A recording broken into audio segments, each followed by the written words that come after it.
we're getting much more intense storms and much larger storms. We're also getting storms that amplify much more quickly. So they go through, we've had cases of storms going from tropical storms all the way up through the categories to category 5 in the case of, a day or two.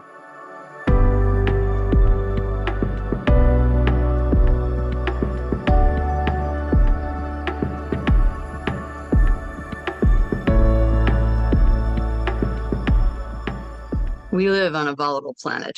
Hurricanes are a yearly occurrence, but rising temperatures of both the oceans and the atmosphere pose an increased threat. Stronger winds, more intense rain, storm surges that can erase the human footprint in coastal areas. According to NASA, a hurricane can expend as much energy as 10,000 nuclear bombs. But as wind and ocean currents are altered by climate change, the path of these storms is less predictable, and they may come one on top of another, as we saw with Hurricanes Harvey, Irma, and Maria in 2017, which devastated Puerto Rico and parts of Texas and Florida. Paul Beckwith, climate scientist and occasional part-time professor of climatology, meteorology, and oceanography at the University of Ottawa and Carleton University, is with me today. Hi, Paul. Hi. What can we expect as the climate crisis worsens in terms of hurricanes? Well, one of the big things that that has been sticking out in terms of abrupt climate system change is the temperatures of various ocean basins, this summer, and they've been far exceeding, any expectations of climate scientists. And this, of course, is on top of the El Nino, which is just really getting going, and it's not directly responsible yet for these very, very warm ocean temperatures. According to James Hansen, a reduction of sulfates in marine shipping fuels for commercial ships is reduced significantly the number of aerosols over the ocean, and therefore there's been less clouds and more solar illumination of the water and more absorption of heat into the ocean, causing rising sea surface temperatures. So notable is the North Atlantic is extremely warm right now, but if you look globally, vast parts of the ocean are much warmer than they've been in the past. And we're not talking about by a sort of incremental change, we're talking about by a huge jump. And of course, this is very important for tropical storms developing into, we call them hurricanes. They're typhoons down towards the Philippines, and cyclones in Australia. Those require sea surface temperatures 26.5 degrees Celsius and warmer. I know it was around up to 101 in Florida at one point. The ocean temperature 97, 100. Shocking. Yeah. Stepping into a hot tub. Yeah, it's like, what is it? Is it 86 or something? I don't know. You'd have to check anyway. Okay. 26.5 is the magic number. So if the water temperature is lower than that, a hurricane moving across will weaken in intensity. If the number is higher, it will gain in intensity. And what's very important too is the depth of the heat throughout the water column, because with previous hurricanes years ago, with sea surface temperatures like that, once a hurricane went through, it would extract all of the heat from the ocean, and the ocean, there'd be a wake behind the hurricane of colder ocean water. Mm-hmm. But that generally isn't happening as often now because the water column is warm all the way down to at least several hundred meters. So the water that is used up, the hot water, warm water to fuel the hurricane, is replaced by upwelling water, which is also warm. So that allows multiple hurricanes to pass the same spot fairly close to each other. Climate change is affecting all of the different elements that make these storms stronger and longer lasting and more widespread, much larger in area. And how does that work? What does a hurricane look like in terms of its sort of, let's say, its architecture? Yes, well, I mean, most hurricanes, at least in the Atlantic, they start as a tropical disturbance off Africa, off the west coast of Africa. You just start getting a little bit of a little low pressure area, and the winds start to swirl around that low pressure area, because of the rotation of the Earth, movement is deflected to the right in the northern hemisphere, so that higher air from higher pressure regions moving into low pressure regions gets deflected to the right. So that kind of starts swirling around the low pressure area in a counterclockwise direction. So you generally get, you have a very, very low pressure developing in the eye or center about which the air is rotating. And you basically get a lot of different bands of high rainfall, and the whole system can get strong, larger and stronger as it's getting energy from the ocean. So basically, warm ocean has more evaporation, and that water vapor, as it rises up it's hot, so it rises due to convection. As it rises up, it condenses into water droplets, and that releases the energy. And that is the energy that fuels the storms, whether it be just a frontal storm or a tropical storm, leading to a hurricane. So there's a whole process which is occurring, and the conditions, like I said, from climate change with warmer ocean water, a changing of the jet streams, changing the locations that the storms are kind of moving. And that's something that I was really interested in living in New York, as I do, that the hurricane patterns are likely to shift toward the northeast coast of America, where they wouldn't have before because of the alterations in the currents and the wind patterns. So we got Hurricane Sandy, which was or Superstorm Sandy, whatever, which was devastating. But that we could get a much stronger storm up here. Yes, I mean, the risk to New York is going way, way up as the ocean temperatures warm off the coast. And also because of the jet stream slowing down and become wavier and kind of stuck in place, you can get configurations of circulation in the atmosphere that lead to very bizarre or unusual behavior of the hurricane. So Sandy was a very, very unusual hurricane, because most hurricanes, as I mentioned with the Coriolis force, they deflect to the right in the northern hemisphere. So as Sandy was coming up the coast of the US, normally a hurricane like Sandy would have deflected to the right and gone deeper into the Atlantic, causing no problem, no landfall in the US. But Sandy did a very sharp left turn and then came right ashore into New York. And that was extremely unusual. There has been some instances where a storm will turn right and continue spinning right, and turn right 270 degrees and then come ashore onto the US coast. There was like a blocking high northward, and Sandy just couldn't do her right turn. So I had no choice but to turn left into the US. So that was a very difficult storm to predict and a very, very unusual left turn. So those sort of things are going to be more likely with a very, very fractured and distorted jet stream, which, most of our listeners would know that that's because the Arctic is warming much, much faster than the rest of the planet. So the temperature gradient is lower between lower latitudes and the Arctic, and thus the jet stream slow down and become wavier and become stuck in place and fractured and all that stuff. So what's interesting too is that, you mentioned Idalia, which is, up to this morning, I believe, was a tropical storm, but the water is so warm in the Gulf of Mexico that it's gaining strength, and it's expected to be Category 3 by the time it has landfall somewhere near Tampa. So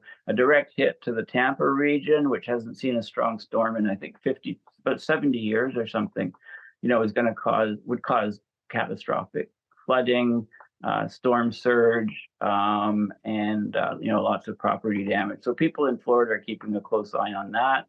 Off the Well, there East was the Coast, shock of the Fort Myers devastation that they really, I remember being in that area and they're saying, well, this is a very safe area. Hurricanes don't hit Sarasota or Fort Myers, you know. Yeah. And Fort Myers was really like wiped off the map. And I think that was just so astounding to the people on the Gulf Coast who did not expect it.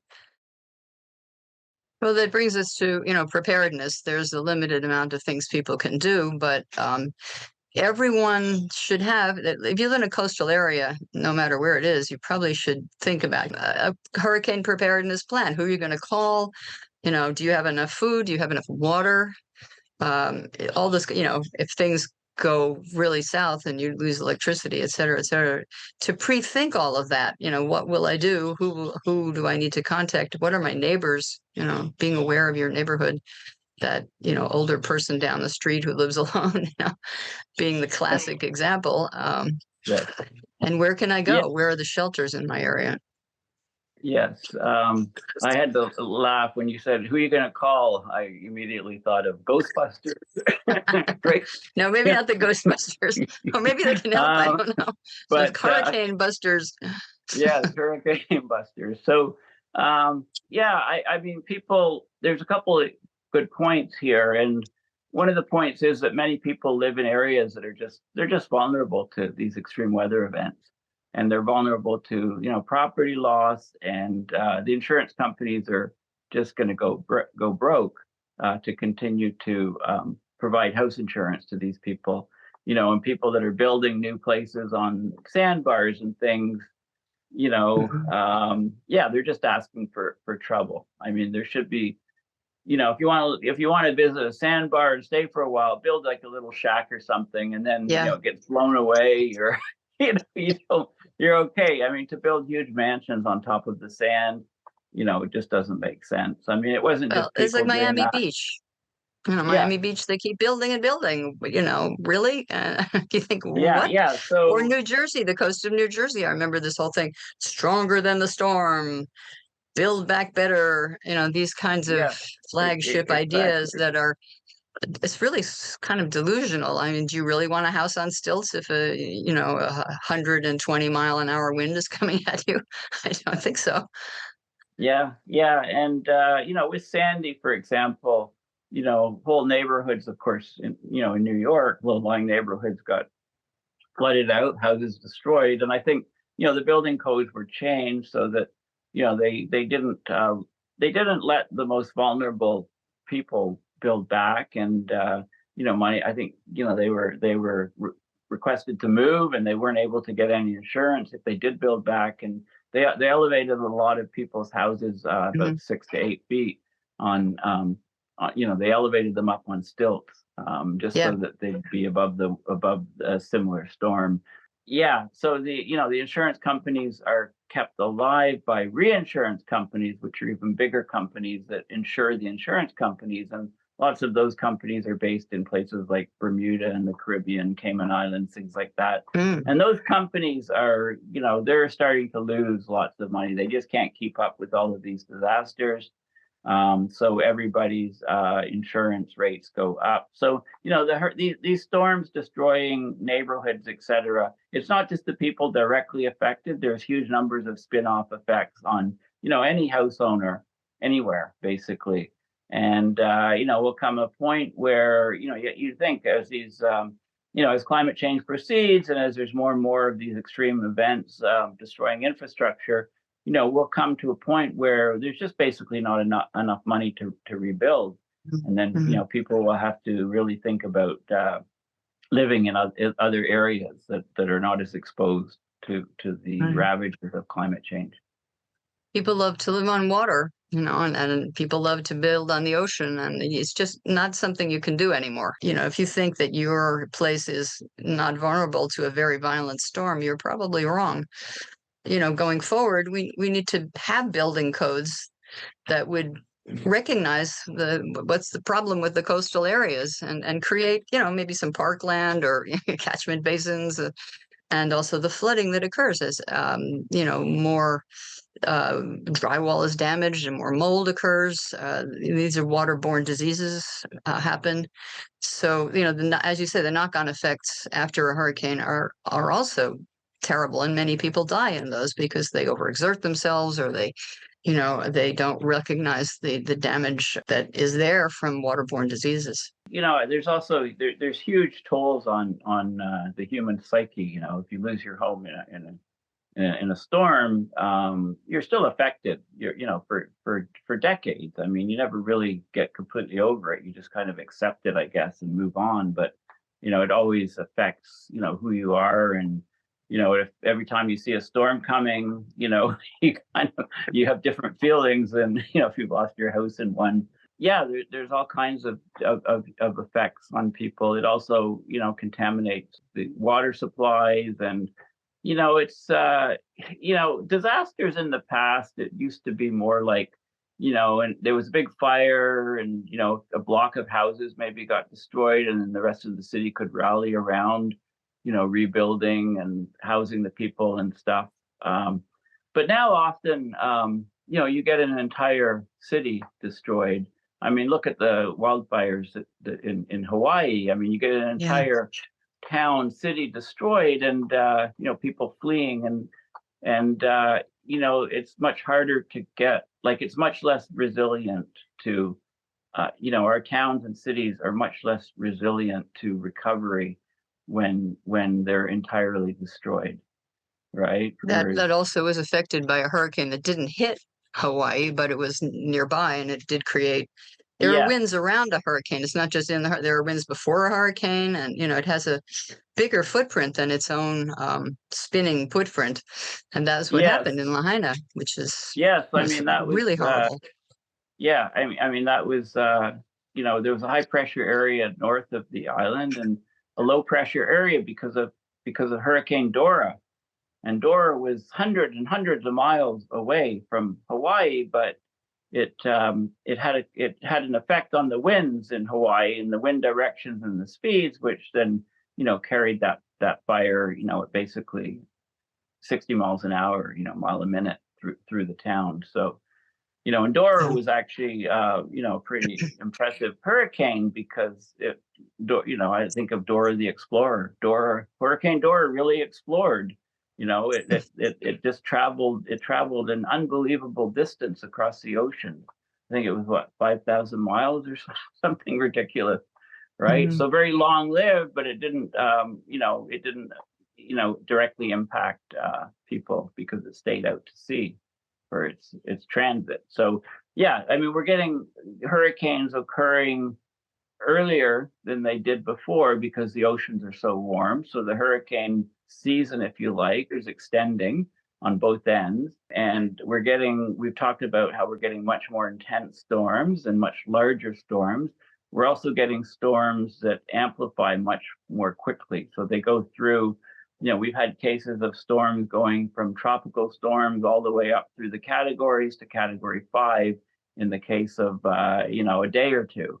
Whereas before it was a much slower progression. Yeah, all of these sort of things are occurring, in our world that has already been changed by climate significantly. Remember, for every degree Celsius increase in temperature, there's 7% more water vapor in the atmosphere, and that water vapor rises up and condenses to water droplets and creates a lot of energy in the atmosphere. That's for all types of storms, whether they be frontal storms or tropical storms leading to hurricanes, or because the jet streams are moving slower, we get often storms stall out over an individual place. So you get torrential rains for a long period of time, whereas before the storm would be carried past an area, but now they're stalling out. And just think of some hurricanes hardly move at all. I mean, Hurricane Harvey, when it went ashore in Texas, it was half over the ocean, the Gulf, and half over the land in Texas. And it just moved up the coast and had that whole pattern for about 5 days. It was moving about a mile an hour up the coast. So remember, areas like Houston and stuff got 5 feet of rain, in the matter of I think days. Katrina was also stayed for longer than expected, but of course that was magnified by the levee breaking and the flooding that occurred. It was one of the most devastating losses of life that we've ever had. It wasn't like it was just a large, huge storm, but it wasn't the highest categories of hurricane. And it had passed, and it looked like things might be okay. And then the levees burst, of course, so it Right. was kind of a delayed disaster. So yeah, the behavior of these storms, these hurricanes, they're changing. They're not just getting stronger and more intense and lasting longer, but their direction is doing the way that they move, and the locations are it's a bit harder to predict because of the fractured nature of the jet streams, and those generally is a guiding sort of factor for weather patterns. Well, we can't really do much to stop a hurricane except for addressing the basic problem of the radiative forcing and the heating of our atmosphere and our oceans, where 600,000 Hiroshima bombs of heat are going every day into our ocean, according to Al Gore. Which is a really appalling, statistic. If the ocean goes, there's no life. It's our major source of oxygen. So, it's really up to everybody to, think about everything you do right now, because we are in a very dire situation. You maybe don't want to take that vacation to Japan or something like that. And you also need to think, if you live on a coastal city, you really need to think about it and realize that you need to be prepared, because these things could hit anywhere. We don't exactly know what's going to happen. So we hope that, this is helpful to people, and that people increase their awareness of these kinds of events that will happen going forward. And thank you, Paul. It's always great Well, to talk with you. yes, well, thank you.